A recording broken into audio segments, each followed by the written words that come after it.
Hello everyone, welcome to double O academy. पहा, कल्याण डोंबिवली महानगरपालिकेची जी काही ऍडव्हर्टाइजमेंट आलेली आहे त्या रिगार्डिंग इन्फॉर्मेशन तुम्हाला असेलच. त्यामध्येच जेएनएम किंवा स्टाफ नर्स या पोस्टसाठी देखील वेकन्सी आलेली आहे. मग त्यासाठी पात्रता काय असणार आहे, अभ्यासक्रम काय असणार आहे, वेतन आणि वयोमर्यादा हे किती असणार आहे याची डिटेल इन्फॉर्मेशन जी आहे ती आपण या व्हिडिओमध्ये पाहणार आहोत. त्याआधी बघा, अकॅडमीमध्ये लॅब असिस्टंट, लॅब टेक्निशियन आणि एलएसओ याच्यासाठी बॅचेस जे आहेत त्या सुरू झालेले आहेत. आणि यामध्ये जे तुमचे प्रिव्हियस इयर क्वेश्चन पेपर आहेत त्याचे डिटेल अनालिसिस तुम्हाला प्रोव्हाइड केलं जातं. तुमचा जो काही सिलेबस असणार आहे तो कम्प्लीट कव्हर केला जाणार आहे. आणि ई बुक, टेस्ट सिरीज आणि नोट्स जे आहेत तुमच्या अपडेटेड सिलेबसच्या अकॉर्डिंगली तुम्हाला प्रोव्हाइड केल्या जाणार आहेत. आणि बघा, ही बॅच जी आहे ती तुम्ही 1500 रुपीज मध्ये परचेस करू शकता आणि त्याची व्हॅलिडिटी जी आहे ती 3 मंथ्स एवढी असणार आहे.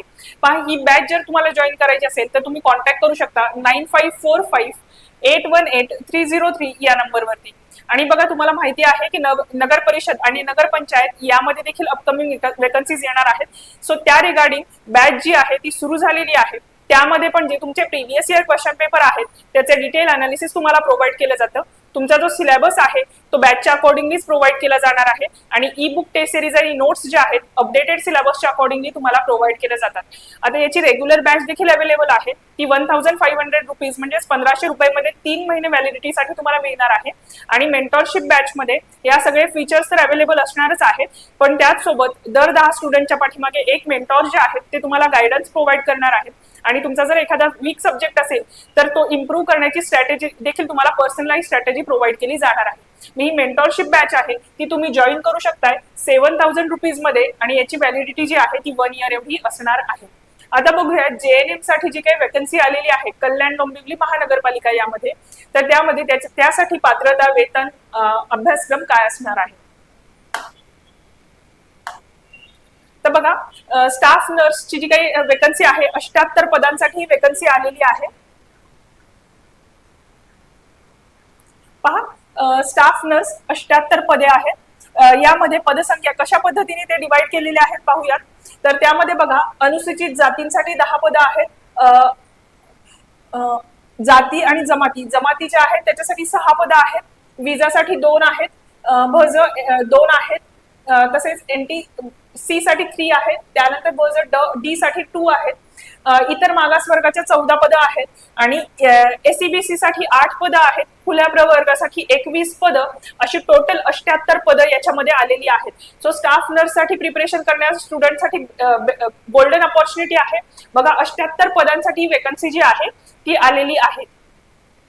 आता बघूयात यामध्ये जी काही तुम्हाला वेतन श्रेणी आहे ती कोणती असणार आहे. तर S13च्या अकॉर्डिंगली 35,400 ते 1,12,400 एवढं वेतन जे आहे ते तुम्हाला मिळणार आहे जर तुमचं सिलेक्शन झालं तर. ठीक आहे. आणि जे काही एज लिमिट आहे ते 18 ते 38 वर्ष हे असणार आहे. आणि ओपन कॅटेगरीसाठी आणि जे काही आरक्षण असणार आहे, आरक्षित कॅटेगरी जे असणार आहे त्यांच्यासाठी 18 ते 43 इतकी वयोमर्यादा असणार आहे जर तुम्हाला फॉर्म फिलअप करायचा असेल तर. आणि बघा, फॉर्म फिलिंगची प्रोसेस जी आहे ती सुरू झालेली आहे. 10 जून पासून 3 जुलै इथपर्यंत तुम्ही जे काय आहे तुमचे ऑनलाईन फॉर्म फिलअप करू शकताय. ठीक आहे. आणि बघा, याच्यासाठी जे काही तुम्हाला एज्युकेशनल क्वालिफिकेशन लागणार आहे, जर तुम्ही स्टाफ नर्सच्या पोस्टसाठी तुम्हाला अप्लाय करायचं असेल तर कोणतं एज्युकेशनल क्वालिफिकेशन लागणार आहे पहा. तर याच्यामध्ये मान्यताप्राप्त विद्यापीठाची बीएससी नर्सिंग या विषयाची पदवी म्हणजे बीएससी नर्सिंगची पदवी किंवा महाराष्ट्र राज्य माध्यमिक उच्च माध्यमिक शिक्षण मंडळाची उच्च माध्यमिक शालांत प्रमाणपत्र HSC उत्तीर्ण व महाराष्ट्र नर्सिंग काउन्सिलच्या जनरल नर्सिंग व मिडवायफरी या विषयाची पदविका. म्हणजे तुमच्याकडे बीएससी नर्सिंग असलं पाहिजे किंवा महाराष्ट्र नर्सिंग काउन्सिलचे जनरल नर्सिंग आणि मिडवायफरी या विषयाची पदविका, या दोन्हीपैकी काहीतरी एक असणं आवश्यक असणार आहे. त्यानंतर बघा, स्टाफ नर्स मिडवाईफ ANM म्हणून शासकीय, निमशासकीय, स्थानिक स्वराज्य संस्था यामध्ये संबंधित कामाचा किमान 2 वर्षाचा अनुभव तुम्हाला असणं गरजेचं आहे. आणि महाराष्ट्र नर्सिंग काउन्सिलची नोंदणी देखील असणं आवश्यक आहे. म्हणजे एज्युकेशनल क्वालिफिकेशन मध्ये बघा, आयदर तुमच्याकडे BSc नर्सिंगची डिग्री असली पाहिजे किंवा महाराष्ट्र नर्सिंग काउन्सिलची जनरल नर्सिंग याची पदविका असली पाहिजे. आणि तुमच्याकडे किमान ANM म्हणून शासकीय, निमशासकीय किंवा खाजगी रुग्णालयात काम करण्याचा 2 वर्षाचा अनुभव असणं अनिवार्य आहे आणि महाराष्ट्र नर्सिंग काउन्सिलची नोंदणी असणे देखील आवश्यक आहे. आता अभ्यासक्रमात तुम्हाला सगळ्यांना माहिती आहे की जो तुमचा पेपर असतो त्याच्यामध्ये 2 सेक्शन असतात, टेक्निकल सेक्शन आणि नॉन टेक्निकल सेक्शन. बघा नॉन टेक्निकल सेक्शन मध्ये 4 सब्जेक्ट आहेत. मराठी असणार आहे, इंग्लिश आहे, जीके आहे आणि जीएस आहे. असे हे 4 सेक्शन आहे. प्रत्येकी 10 मार्काला हे यामध्ये क्वेश्चन विचारले जातात. म्हणजे मराठीचे 10 क्वेश्चन, इंग्लिशचे 10 क्वेश्चन, हे सगळे 10 क्वेश्चन 20 मार्कांसाठी असे विचारले जातात. म्हणजे नॉन टेक्निकल सेक्शनचे 40 क्वेश्चन 80 मार्कासाठी विचारले जातात. आणि जो काही तुमचा टेक्निकल सिलेबस असणार आहे आता तो देखील अपडेट केलेला आहे कल्याण डोंबिवली महानगरपालिकेने. त्याबद्दल तो जो टेक्निकल सेक्शन असणार आहे त्याच्यावरती 60 क्वेश्चन म्हणजे 60 क्वेश्चन विचारले जातात 120 मार्कांसाठी. ठीक आहे. तर बघा या व्हिडिओमध्ये आपण पाहिलं की तुम्हाला एज्युकेशनल क्वालिफिकेशन काय लागणार आहे जर स्टाफ नर्स या पोस्टसाठी जर तुम्ही अप्लाय करणार असाल तर, आणि त्याच्यासाठी तुम्हाला वेतन श्रेणी कोणती आहे, 78 पदं आहेत आणि कशा पद्धतीने ते डिवाइड केलेले आहेत हे आपण बघितलेलं आहे. ठीक आहे. हे बघा ही स्टाफ नर्सची 78 पदं आहेत आणि ओपन कॅटेगरीसाठी 21 हे जे काही पोस्ट असणार आहेत. ठीक आहे. तर ही सगळी इन्फॉर्मेशन आपण बघितलेली आहे. नेक्स्ट व्हिडिओमध्ये आपण बघूया जे काही टेक्निकल सब्जेक्ट आहेत त्याच्यामध्ये कोणते कोणते टॉपिक जे आहेत ते तुम्हाला प्रिपरेशन करावे लागणार आहे. त्यानंतर बघा अकॅडमीमध्ये फार्मसिस्ट किंवा फार्मसी ऑफिसर यासाठी बॅचेस जे आहेत त्या सुरू झालेल्या आहेत आणि त्यामध्ये पण जे तुमचे प्रिव्हियस इयर क्वेश्चन पेपर आहेत त्याचं डिटेल अनालिसिस तुम्हाला प्रोव्हाइड केलं जातं. तुमचा जो अपडेटेड पर्टिक्युलर एक्झामसाठी जो काही सिलेबस असणार आहे तोच सिलेबस त्या पर्टिक्युलर बॅच मध्ये कव्हर केला जातो आणि ई बुक, टेस्ट सिरीज आणि नोट्स जे आहेत तुमच्या सिलेबसच्या अकॉर्डिंगली तुम्हाला प्रोव्हाइड केल्या जातात.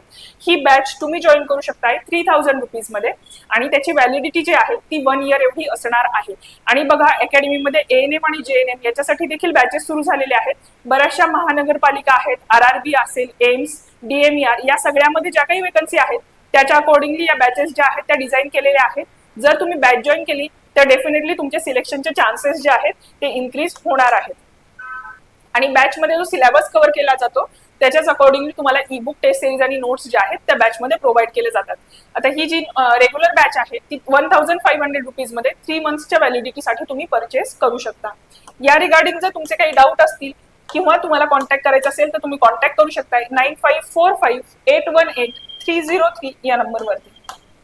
आणि बघा या व्हिडिओमध्ये आपण पाहिलं की जे काही स्टाफ नर्सच्या वेकन्सी आलेल्या आहेत त्याच्यासाठी अर्हता, शैक्षणिक एज्युकेशनल क्वालिफिकेशन काय लागणार आहे, वेतन श्रेणी किती असणार आहे.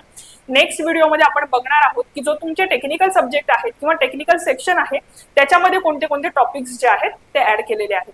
जर तुम्हाला इन्फॉर्मेशन इम्पॉर्टंट वाटत असेल तर नक्की शेअर करा आणि चॅनलला सबस्क्राईब करून ठेवा. थँक्यू.